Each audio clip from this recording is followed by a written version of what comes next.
then that raises the question in my mind, what do we mean by the UN? And when we did this history of the UN, which has been a 10-year project, it became clear to us that there's three meanings of what is the UN.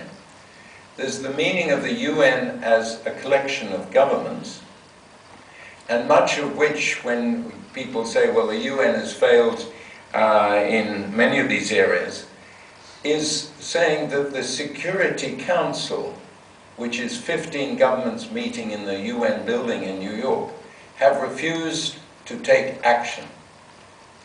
And that's where Kofi Annan's very witty speech at one point saying, what I think the SG in his title means is scapegoat. It's very convenient to say the UN has failed.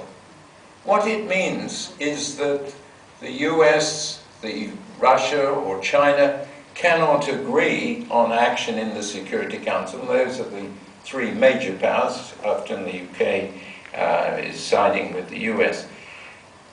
Okay, that's a very real problem.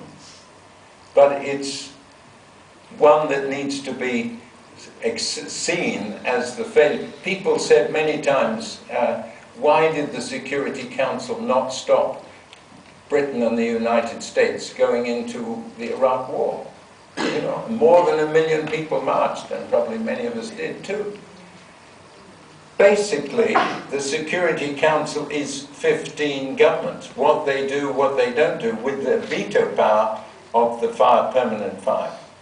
So one needs to be very careful before one doesn't sort of join in the newspaper condemnation of the UN, when really what one is meaning, it's the governments are unwilling, as we were hearing in the brilliant speech in the 30s. But there are two other meetings of the UN. The second is the staff members. And often staff members of the UN have been very creative and very ethical in urging behind the scenes, sometimes more publicly, action along the lines of the Charter, action along the lines of many other resolutions in the UN. Very creative. Sometimes they've succeeded, sometimes they've not. And then there's the third UN, which again was mentioned in our previous talk.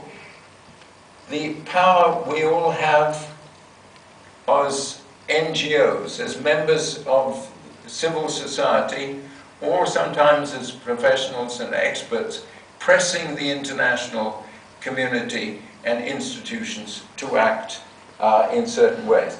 And when we came to our history, we found that often the reason why very basic issues such as human rights made progress was because they had been agreed in hypocrisy. I mean, agreed in hypocrisy by the governments, as with the Universal Declaration of Human Rights, but then pushed by civil society, by people marching, and so forth, to take action. It's a message of qualified hope, a lot of qualification, but still a message of hope. Now, very quickly, Cyprus, I'm not terribly well informed, but I thought actually after many years of peacekeepers preventing open conflict, that there have recently in the last year or so been progress. You may know more, I don't, but I see the role of peacekeepers in conflict and in preventing open conflict as useful, but I thought also it opened the way for recent negotiated action.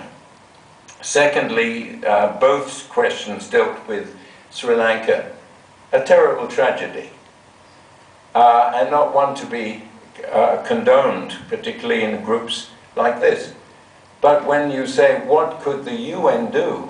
I bring you back to the role of governments in the UN, what the UN can do, what the Human Rights Council can do, ultimately reflects considerably what governments are willing to see happen, and the efforts behind the scenes, sometimes more publicly, of UN staff members and NGOs to say, we want more serious action.